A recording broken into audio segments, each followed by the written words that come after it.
One of the reasons of my being present on this platform is the fact that of 237 people under the care of the Salvation Army in Auckland last night, 176 have case histories in which alcohol plays the dominant role. This figure includes children, unmarried mothers, and men. Dare I, in the face of such continuing evidence, fail to raise my voice against the suggested extension of hours of the sale of more, and more particularly of the extension into the evening, of liquor? I could be quite emotional this afternoon and recount many stories of the sorrowful and continuing consequences, not of the 6 o'clock swill, but of the so-called social and family civilized drinking, resulting in moral and physical harm to the individual and also in many cases to other members of the family. It is important that every voter in the forthcoming referendum should understand just what greater facilities for drinking will mean.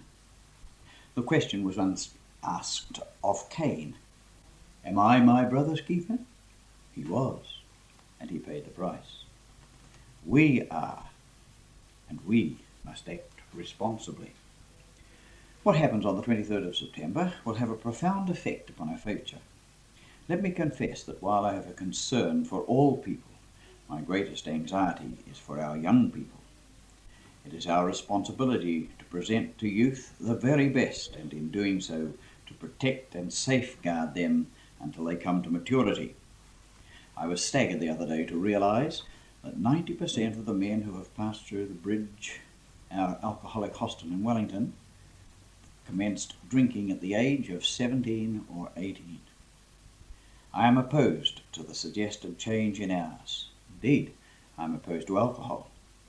My reasons for advocating that we stick to 6 are motivated not by the belief that the present situation is good and could not be better, but in the belief supported by evidence that an extension of drinking hours and the wholesale of alcohol into the evening hours would result in increased alcoholism and deteriorating patterns of social behaviour. There would be, as in the case of Australia, a great increase in the consumption of alcohol. There would be a great increase in the number of younger people drinking at night, and especially girls. There would be an increase in late traffic hazards through drunken driving. There would be an increase in the crime rate, robberies, car thefts, assaults, etc. I believe there will be an increase in prostitution and soliciting. Alcohol is a depressive, deadening the self-control of such instincts as sex. A further deterioration in family would take place. Goodness knows we are paying a high enough price now for broken hope. Mr. J.D. Murray, Senior Magistrate Dunedin, states, "I think there is every reason to expect a marked upsurge in the volume of business in domestic courts if drinking hours are extended." He further substantiates this with other facts. I believe that there would be an acceleration in drug addiction, especially in the larger cities. It is the extended hours, the nightclubs, which create the atmosphere in which drug addiction flourishes. Added reasons for my opposition are based on my understanding of the teaching of the Bible, the lessons of history, and the experience and knowledge of life. As I understand it, the Word of God gives direction. Take such passages, Proverbs 23, verses 20 and 21. "Be not wine bibbers among riotous eaters of flesh, for the drunkard and the glutton shall come to poverty. A drowsiness shall clothe a man with rags." It is apparent that human nature has not changed. Poverty, rags for clothes, drowsiness, they're still the hallmarks of drunkenness. And then Isaiah 5, 11, 15. "Woe unto them that rise up early in the morning, that they may follow strong drink, that continue till the night inflame them." Read it through. Here you have all the modern day appendages, the whole hotted up pep music, and all that goes with it, including the statement, they regard not the work of the Lord. However, it is in the New Testament that we clearly catch the spirit and direction of the instruction of the Bible. Paul refers to the body as the temple of the Holy Spirit. He also wrote that the body should be presented a living sacrifice unto God. Anything that mars the image of God in man and detracts from his self-control is self-evidently alien to Christian discipleship. With this in mind, consider this report on alcohol, its action on the human organism by the Medical Research Council appointed by the British Medical Association. And I quote, "Without signs of intoxication in full, ordinary, or in the legal sense of the term, the bearing and individual attitude of mind suffers temporary change as an effect of the drug, and those in contact with the person so affected have, for the time being, to deal with an altered individual whose mind lacks temporarily its normal factors of judgment and conspicuous elements of self-control. Alcohol oftentimes changes the personality of the drinker." End of quote. I would suggest to you that their name is legion, who have behaved out of character, to their lasting shame oftentimes, through allowing their self-control to be undermined by alcohol. I could here quote many present-day cases to illustrate this social menace. This to me is a clear case for total abstinence as against moderation. I am conscious that many of my fellow Christians do not see as I do in this matter. I respect their judgment and refuse to stand in judgment. At the same time, I would make no apology for my own conviction that total abstinence is an inescapable concomitant of the Christian disciple. There are ardent temperance advocates who say that the New Testament is not a good book for our stand, that it has few, if any, explicit arguments in favour of total abstinence. This is true, but hardly surprising, bearing in mind the background of the New Testament. The people for whom it was written used wine that was almost exclusively the natural fermented juice of the grape, something entirely different from the fortified wines of today. Modern methods of preserving non-fermented fruit juices were unknown. Tea, coffee, cocoa, mineral waters were not available, nor was milk in any liberal quantities. There was a very poor water supply. Within such a context must the New Testament be considered, and if its arguments for total abstinence are not explicit, they are clearly implicit throughout. Clearly indicating this are such passages as 1 Corinthians 8, 9-13, and Ephesians 5 and 18. "Be not drunk with wine, wherein is excess, but be filled with the Spirit." The lessons of history. In his Civilization on Trial, Arnold Toynbee states, "A mixture of atheism, materialism, socialism and alcoholism has been the cause of the decline and decay of 19 of the 22 civilizations. Toynbee has further declared that alcoholism goes along with war, class and famine as the major issues which the Western world must solve if it is going to survive. Gladstone in his day declared, "The ravages of drink are greater than those of war, pestilence and famine combined." France, a nation which has had civilized drinking for generations, has had the highest rate of alcoholism in the world. The USA now has 6 million alcoholics. Some states calculate that for each $1 of liquor revenue collected, it is costing the American taxpayer more than $11 to offset the baneful results. Sweden refers to alcoholism as its biggest social problem. Added to the foregoing is the evidence of our own experience and knowledge. Dr. E.M. Jellink, the World Health Organization's Narcotics Division of the United Nations wrote, and I quote, "The death rate, crime rate and accident rate in a given community varies according to the average alcohol consumption, and relaxation of restrictions on alcohol is followed by a rise in commitments to asylums, hospitalizations and delinquency.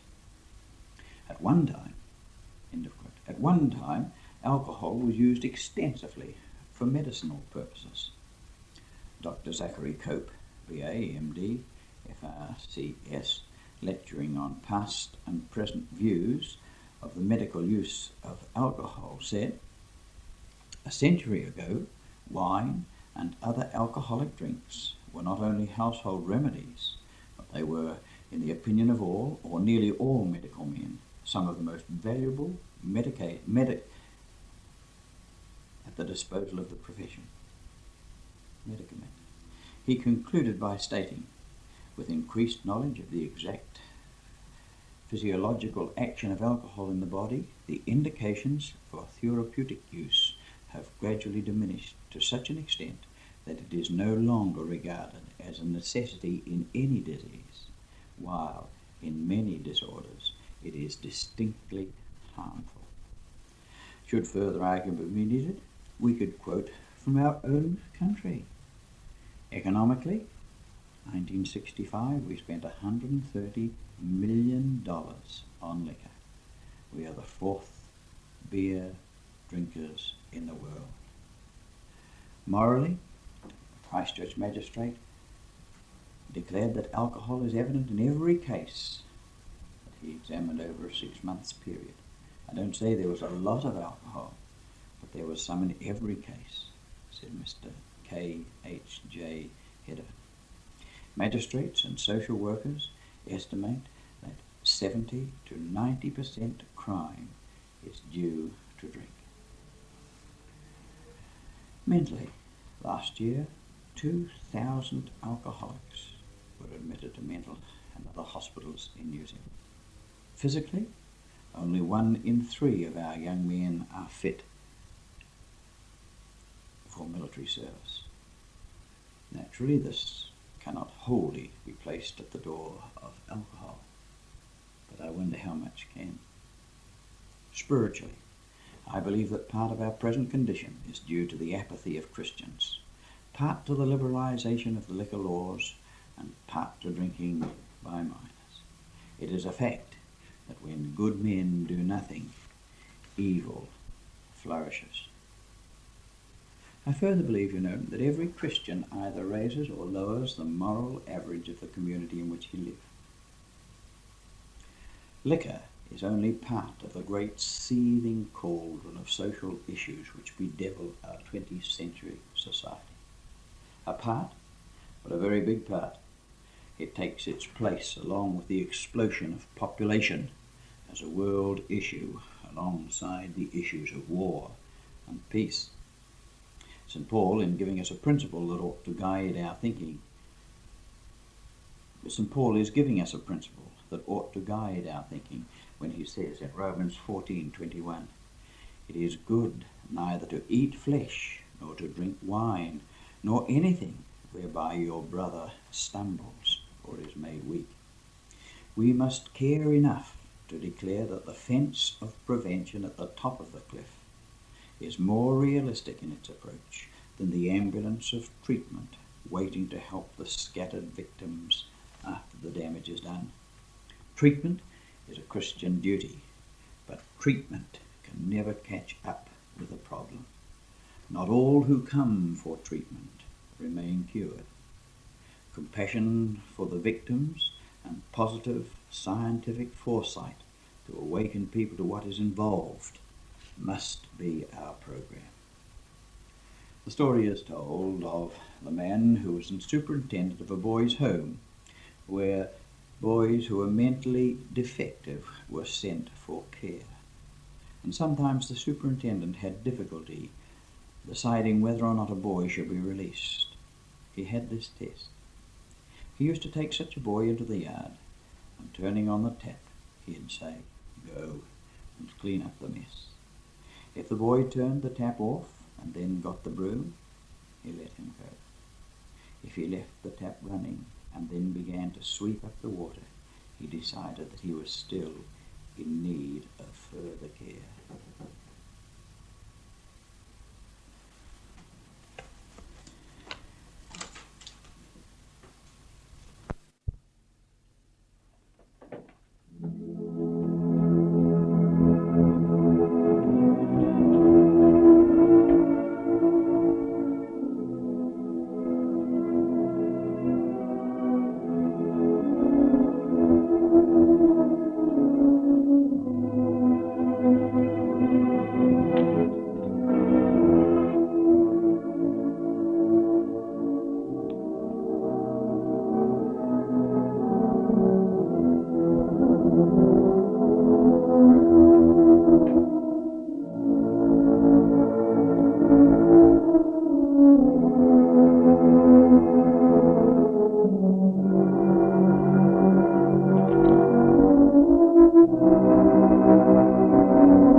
Well, Don, how did you enjoy that? Very much indeed, thanks, John. You know, while I was in the meeting, I started thinking about the Salvation Army. All I know about it is that William Booth founded it, and the band marched down the street every Sunday. Well, there's a lot more to it than that, Don. The Salvation Army has many other activities, apart from its Sunday night open air. Like what? Well, for a start, there's all the social institutions and services. Let's see now. There's Epsom Lodge and the Eventide Home for Men in Auckland.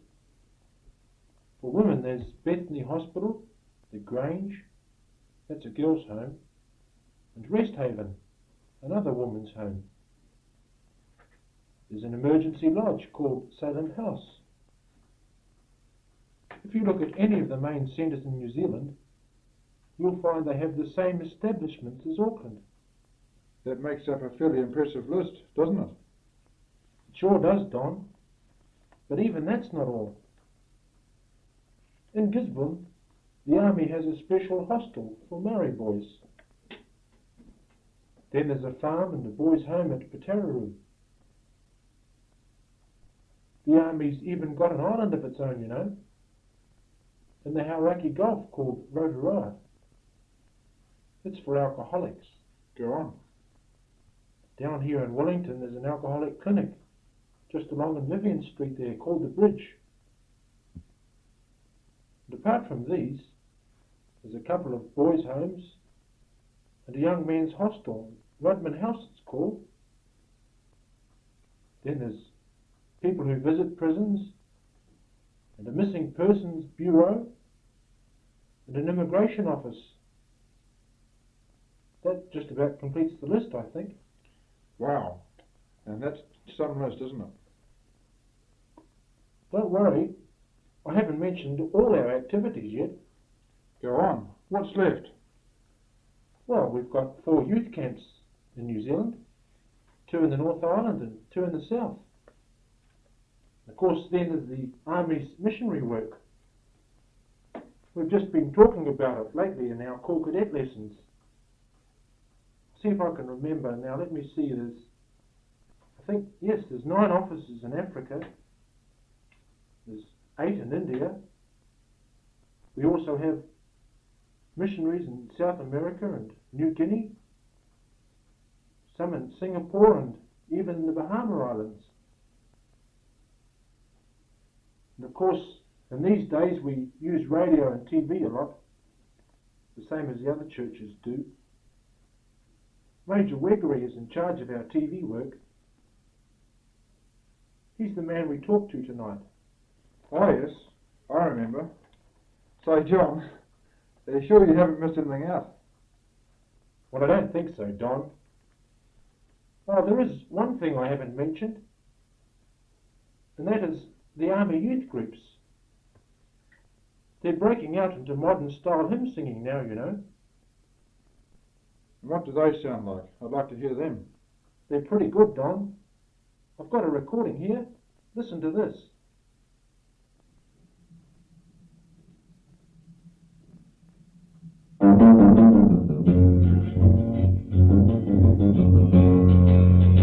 It's an open secret that Jesus is mine.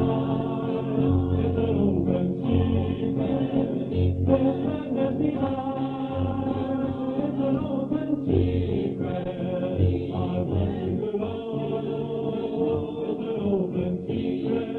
I love my Savior so. And you can seek Him, find Him, share His secret too.